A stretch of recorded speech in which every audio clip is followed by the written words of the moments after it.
Samedi 1er décembre 2018, dans le quartier Noailles à Marseille.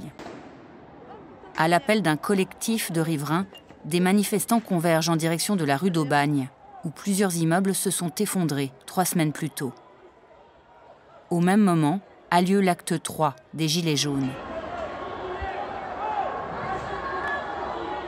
En début de soirée, l'atmosphère se tend entre manifestants et policiers. Aux barricades érigées sur la Canebière, les forces de l'ordre répliquent à coups de gaz lacrymogène. Peu après 19h, Zineb Redouane s'apprête à fermer les volets de sa chambre, au 4e étage du 12 rue des Feuillants, en plein cœur des affrontements. Soudain, la femme âgée de 80 ans est touchée au visage par une grenade lacrymogène.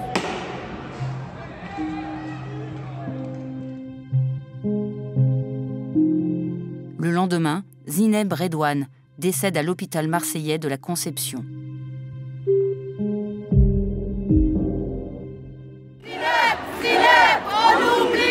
Sa mort, la seule liée aux manifestations des Gilets jaunes, suscite un vif émoi dans l'opinion. 4 jours après les faits, une enquête judiciaire est ouverte pour recherche des causes de la mort. Au cours de l'enquête, le commandant des CRS mis en cause a refusé de livrer l'arme à l'origine du tir. Sur les 5 policiers porteurs d'un lance-grenade au moment des faits, aucun n'a reconnu son implication.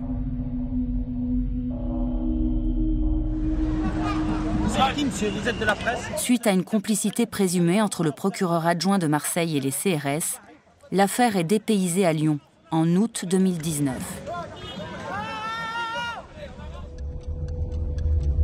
En mai 2020, une expertise balistique diligentée juste après la mort de Zineb Redouane est remise à la justice afin de déterminer si le tir était conforme. Ce rapport met la police hors de cause en concluant: l'arme a été utilisée selon les préconisations et les procédures d'emploi en vigueur dans la police nationale. À l'aide du rapport balistique, mais aussi d'images de vidéosurveillance, de vidéos partagées sur les réseaux sociaux et d'une modélisation 3D des événements, Disclose et Forensic Architecture ont réalisé une contre-expertise des faits. Cette analyse contredit formellement les conclusions de l'expertise officielle.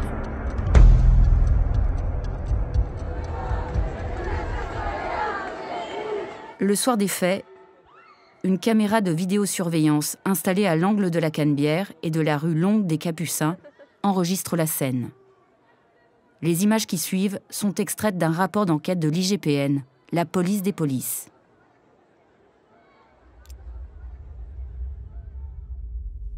À 19h04, les images montrent une équipe de CRS faisant face à des manifestants rassemblés à l'angle de la rue des Feuillants.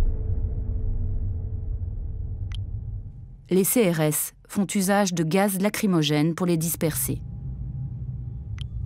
3 d'entre eux avancent alors en colonne vers la rue des Feuillants. Resté en retrait, un autre CRS lève le canon de son lance-grenade.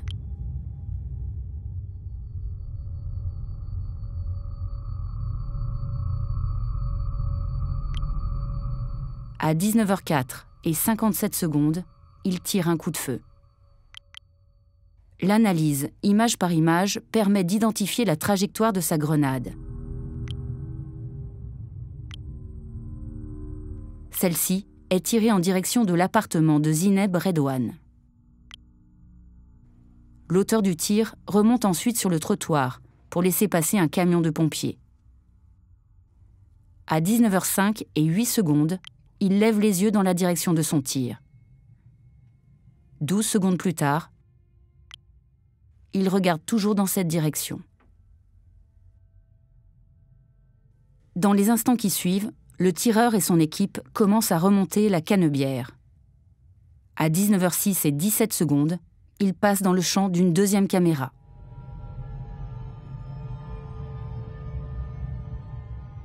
Ce sont ces mêmes images que les auteurs du rapport balistique ont utilisées pour appuyer leur analyse. Concernant le lien entre le tir de 19h04 et 57 secondes et la blessure de Zineb Redouane, l'expertise balistique est formelle. Jusqu'à preuve du contraire, le fonctionnaire qui a tiré la grenade qui va atteindre Madame Redouane est positionné au milieu des voies de tramway. Grâce à une modélisation détaillée des lieux, nous sommes en mesure de reproduire précisément l'angle de vue de la caméra ayant capturé ce moment clé.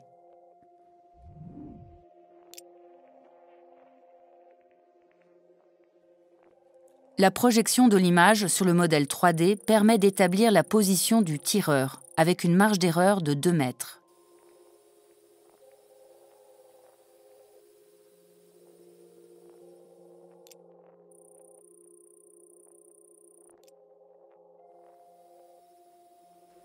Au moment du tir qui va atteindre Zineb Redouane au visage, le policier se trouve quelque part dans ce cercle.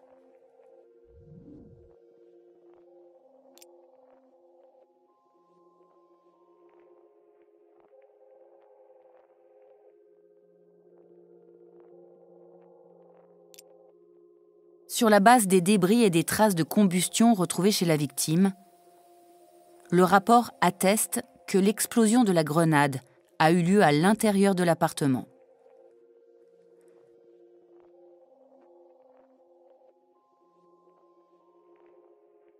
Il affirme également que la munition est une grenade lacrymogène de type MP7, munie d'un dispositif de propulsion à retard de type DPR-100.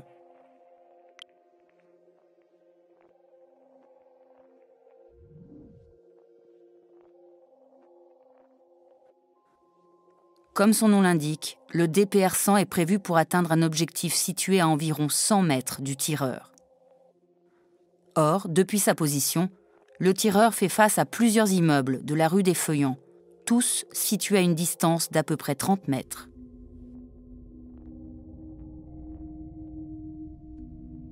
L'arme utilisée par le fonctionnaire de police est un lance-grenade de type Cougar.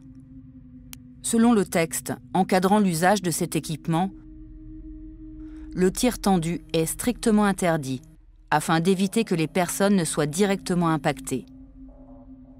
Autrement dit, le tir doit suivre une trajectoire parabolique, dite en cloche. Et le document de préciser, il incombe au porteur de l'arme d'apprécier la trajectoire de la grenade et d'envisager le point d'explosion ou d'impact. Pourtant, depuis sa position et en adoptant un angle de tir compris entre 30 et 45 degrés, le policier dirige forcément son arme vers la façade d'un des immeubles situés devant lui. Une dizaine de fenêtres se trouvent potentiellement sur la trajectoire de sa grenade. Il y a donc une très forte probabilité que le projectile pénètre dans un appartement, avant d'exploser et de disperser du gaz en quantité importante.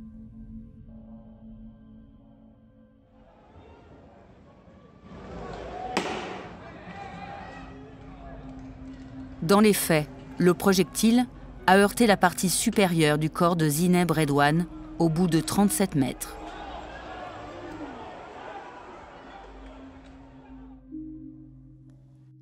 L'expertise balistique précise que l'impact a eu lieu dans la phase encore montante de la trajectoire, à une vitesse de 97,2 km/h. La violence du choc a provoqué un fracas de l'ensemble de la partie droite du visage de l'octogénaire.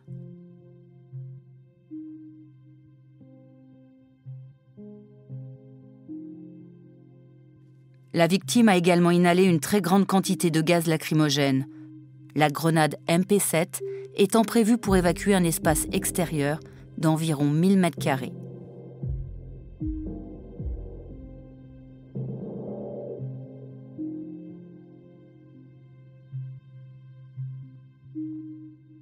D'après les conclusions de l'expertise balistique, la grenade aurait été tirée de façon réglementaire. Comme nous venons de le prouver, l'arme et la position du policier rendent ces conclusions irrecevables, même si l'angle de tir est compris entre 30 et 45 degrés.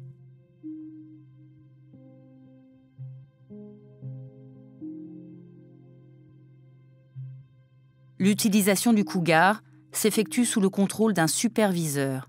Celui-ci, comme l'indique le cadre d'emploi déjà cité, a pour rôle d'évaluer la situation d'ensemble et d'alerter sur les conditions environnementales susceptibles de rendre le tir inopérant ou dangereux.